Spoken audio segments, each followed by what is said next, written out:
No tópico 1, conceituando alma e espírito. Subtópico 1, significado da alma. Subtópico 2, a origem da alma. Subtópico 3, conceituação de espírito. Subtópico 1, então, o significado da alma. No Antigo Testamento, a palavra alma é nefesh. No Novo, o termo usado é psique, que tem o sentido de alma e de vida, e encontra-se ligado à palavra psíquicos, que significa pertencente a esta vida.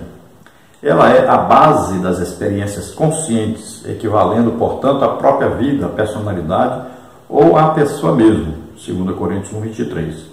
Assim, o texto bíblico de Levítico 17:10 a 15 revela uma diversidade de sentidos para a palavra alma.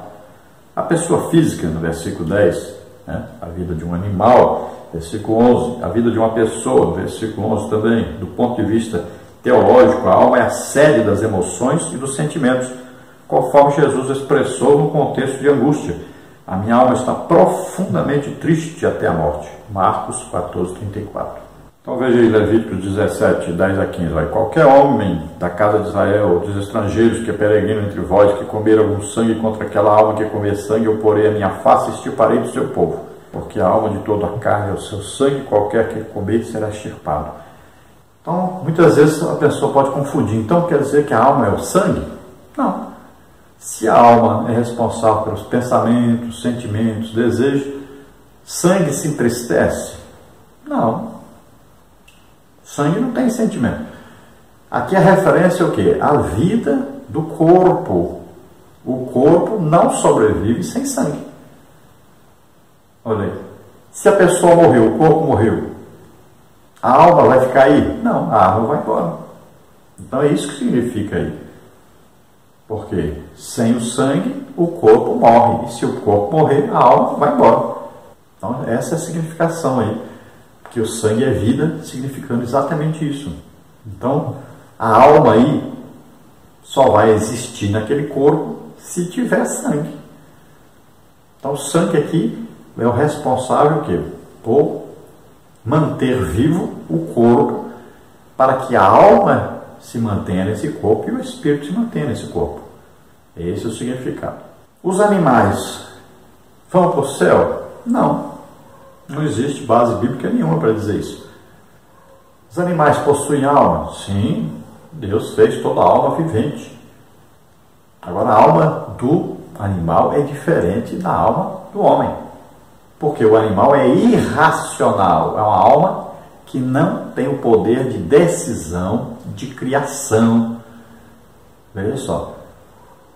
O homem não. O homem tem uma alma que tem um poder de decisão, que é o livre-arbítrio, de decidir o que vai fazer.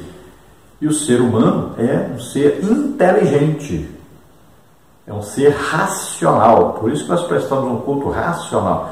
Você tem o desejo, você vai e faz o culto. Pela razão, você vai e faz. Já o animal não, ele faz aquilo que está determinado para ele fazer, ou para o que ele foi treinado a fazer. Então o animal vai fazer aquilo, você vai treinar o animal. Até a própria Bíblia diz em Tiago, diz que nós domamos todo tipo de animal. Então o animal vai fazer aquilo que ele foi ensinado a fazer. E se nós não ensinarmos nada, ele vai fazer aquilo que a sua natureza diz para ele fazer. Tem animal que mata os seus filhotes. Olha só, é uma coisa absurda. Mas ele foi criado para fazer assim. Tem animal que nasceu para ser alimento de outro animal.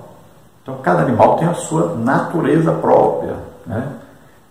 E os animais foram criados por Deus para servir ao homem, mas não foram criados para serem salvos ou para ir morar no céu. Não, a vida deles é terrena. Então, acabou a terra? Acabou tudo. Quem é que vai estar na Nova Jerusalém? Quem é que vai viver eternamente na nova terra, novo céu? Nós, os seres humanos, transformados, agora seres espirituais, celestiais. Mas não tem nada falando sobre animal. Acabou a terra? Acabou os animais. Então a alma é a sede das emoções, da vontade, dos sentimentos. Veja bem que é isso referido que aos seres humanos. Ao ser humano homem, ser humano mulher. Subtópico 2, a origem da alma. A alma está unida ao espírito e por isso é humanamente impossível separá-los. Só a palavra de Deus pode fazê-lo, Hebreus 4,12. Assim, tanto a alma quanto o espírito constituem a parte imaterial do ser humano. Em relação à origem da alma, há pelo menos 3 teorias que tentam explicá-la. A teoria da pré-existência, do criacionismo e da participação. Não está escrito na Bíblia que só a palavra de Deus é que penetra lá na divisão entre alma e espírito. Diz que a palavra de Deus penetra lá, não está dizendo que só a palavra de Deus penetra lá, que só a palavra de Deus pode separar. Não diz isso. Cuidado aí, né? Porque às vezes a interpretação que a gente faz das coisas, a gente afirma uma coisa que não está escrita. Então, olha, é separado, completamente separado, uma coisa diferente completamente da outra. Então, espírito, alma, corpo, 3 coisas separadas, diferentes, né, que formam o ser humano. Então, vamos ver a primeira teoria, teoria da pré-existência. Segundo essa teoria, as almas existem nas diversas esferas do mundo espiritual e entram no corpo gerado num processo denominado reencarnação. O objetivo desse processo é levar a pessoa a sofrer pelos pecados cometidos em pretensas existências anteriores. Esse é um dos pontos fundamentais do Espiritismo. Entretanto, não há fundamento bíblico para essa teoria. A Bíblia revela que o pecado original passou a todos os homens, Romanos 5,12, e que vigora até os dias atuais, pois não há homem que não peque, Eclesiastes 7,20. Porém, o sangue de Cristo purifica o pecador, 1 de João 1,7. Quando esse se arrepende, confessa o seu pecado e o deixa, Provérbios 28,13. Então aí é uma doutrina espírita que diz que as almas vão passando, né? A pessoa morreu, então a alma daquela pessoa passa para outra pessoa que nasce e vai melhorando, né? Já pensou?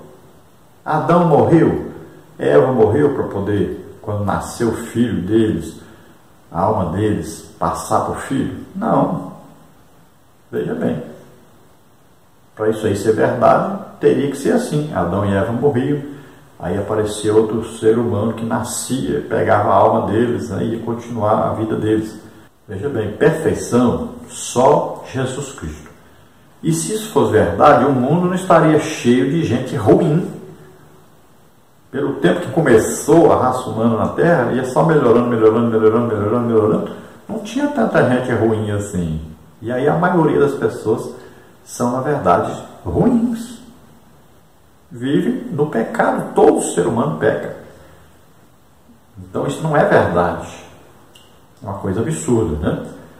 Então o que nós entendemos é que Deus então conhece, né, a pessoa antes dele nascer, já faz o espírito e a alma. Quando a pessoa é gerada, então Deus coloca esse espírito, essa alma na pessoa. Então cada pessoa que é gerado, Deus vai colocar o espírito e a alma. Assim é que eu entendo. Quem vai dar todo o crescimento ali? Deus é que vai dar o crescimento, né? A partir do momento da concepção. Então Deus vai dando o crescimento ali. Nasce aquela perfeita criatura, perfeito ser humano. Depois nós temos aí a teoria do criacionismo. Segundo essa teoria, baseada no pensamento filosófico grego, Deus dedica-se à criação de almas diariamente para que habitem nos corpos que forem sendo concebidos. É um ponto de vista que carece de fundamentos bíblicos. Então, criacionismo é esse tipo que eu estou falando aqui. Deus, para mim, ele cria alma e espírito. Não quer dizer que ele já criou todas as almas e espíritos, né? E vai depois arrumar corpo para isso. Não é isso que eu estou dizendo. Então, para mim, porque baseado em quê? Em que Deus disse para Jeremias: eu te conheci antes que você se formasse no ventre da sua mãe.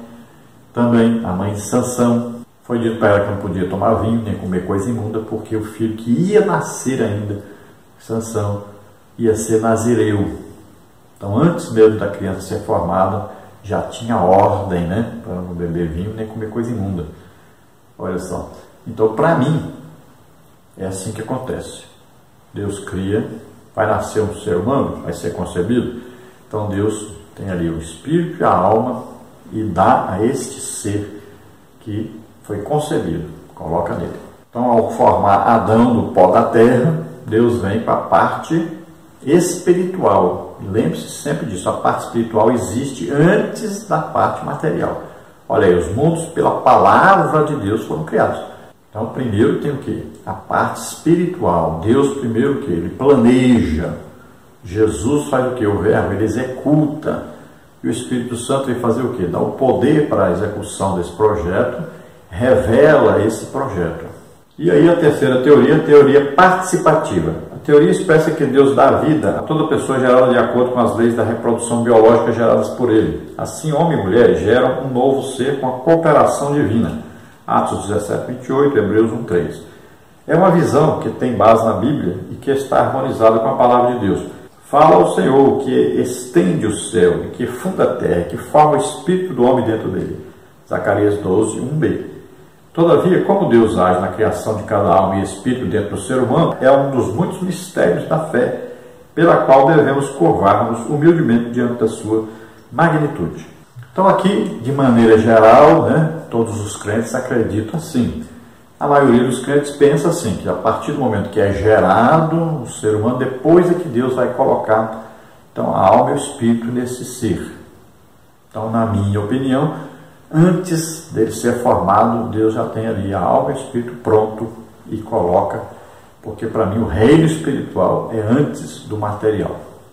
Subtópico 3, conceituação de espírito. Segundo o Novo Testamento, a palavra que se refere a espírito é pneuma. O termo pode se referir à parte imaterial da personalidade humana, como está em 1 Coríntios 7, 1 e 34. O próprio ser da pessoa, como está em 1 Coríntios 16, 18, 2 Timóteo 4, 22. E mais especificamente, a fonte do discernimento, Marcos 2, 8. Das emoções, João 11, 33. E da vontade, Atos 19, 11, de uma pessoa. Assim, o espírito humano regenerado, submetido a Cristo, torna-se sensível ao Espírito Santo e é capaz de manifestar o fruto do Espírito, as virtudes do reino de Deus. Gálatas 6, 1, confere com Mateus 5 a 7. Nesse sentido, em termos espirituais, só há dois tipos de crentes, os espirituais e os carnais, como está em Romanos 8, 1. Os crentes espirituais caracterizam-se pelo seu espírito dominado pelo Espírito Santo, Gálatas 5, 16 a 18, 22 a 25. Os carnais vivem de acordo com a natureza carnal, que não foi submetida nem transformada por Cristo, Gálatas 5, 19 a 21. Então, o espírito aí é a parte que está relacionada àquilo que nós não vemos, ao reino espiritual. Então, o espírito é que pode nos conduzir a Deus ou a Satanás. Mas quem vai direcionar isso é a alma. Então, a pessoa natural é aquela que nasceu, herdou o pecado de Adão, a partir da idade cognitiva começa a cometer pecados, sabe que é pecado e continua pecando, está condenado, o seu destino é inferno, depois lago de fogo e enxofre. Então aí, esse espírito com letra minúscula, junto com a sua alma, com seu corpo, serão lançados no lago de fogo e enxofre. Agora, o crente, o salvo, então ele recebeu o Espírito Santo é ligado ao seu espírito humano, e agora, se a alma permite, a alma agora foi regenerada, agora sabe o que é certo e errado, então há uma mudança de atitude, uma mudança de vida, por quê? Porque a alma agora vai estar ligada ao Espírito Santo, ela vai permitir que o Espírito Santo, unido ao seu espírito, conduza todo o seu ser, e vai conduzir sempre para as coisas boas. Por isso que ela larga as coisas ruins, larga o pecado. Agora, o que é o carnal? O carnal é esse crente que foi transformado, aceitou Jesus, recebeu o Espírito Santo. Mas o que aconteceu? Ao invés de permitir o Espírito Santo que o governe, ele está permitindo que o corpo, com seus desejos pecaminosos, o governe. Então ele vive na prática dos pecados.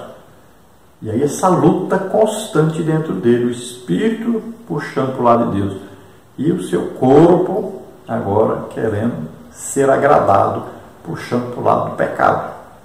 Então é uma luta constante que existe. E que nós ilustramos essa luta na aula passada, com aquele homem com os dois cães, um cão pequenininho e um grandão, e colocava os dois para brigar e o pequenininho ganhava. Então, um dia chegou uma pessoa para ele e disse: me ensina aqui, eu te pago uma fortuna para você me dizer por que esse pequeno ganha. Então ele disse, eu dou comida para o pequeno, mas o grande eu deixo 3 dias sem comer. Então quando eles vão brigar, o grande está bem fraquinho e perde a luta. E assim somos nós. O que nós alimentamos e o que nós deixamos como fome? Então nós temos que dominar o corpo, fazer jejum também é importantíssimo, e manter o corpo no domínio do Espírito Santo que vai estar unido ao nosso espírito. Então a nossa alma tem que tomar essa decisão, vou deixar o Espírito Santo governar, eu vou alimentar a alma e o espírito. Vou alimentar com o quê? A alma se alimenta com a Bíblia e o espírito se alimenta com oração. Então os dois ficando fortes vão dominar o corpo, não vão deixar o corpo ser conduzido para o lado errado, para o lado do pecado. Então olha só, é simples isso, né? É simples de falar, mas difícil de fazer, de praticar. Então nossa vida toda é uma luta. Nós vamos lutar contra o pecado, porque o nosso corpo no passado foi subjugado pelo pecado. Então ele tem desejos. Então este corpo tem desejos que não podem ser satisfeitos, senão nós estaremos em pecado. Então o carnal é aquele que atende esses desejos do corpo que antes estava debaixo do domínio do pecado. Então se nós somos novas criaturas, se vivemos em espírito, dominados, governados pelo Espírito Santo, nós não vamos permitir que esses pecados assumam o governo do nosso corpo. Então, o poder de decisão está na alma. Temos que estar sempre alimentando essa alma com a palavra de Deus, sempre congregando, ouvindo a palavra de Deus, lendo a Bíblia, ouvindo a palavra, sempre lendo, falando para nós ouvirmos.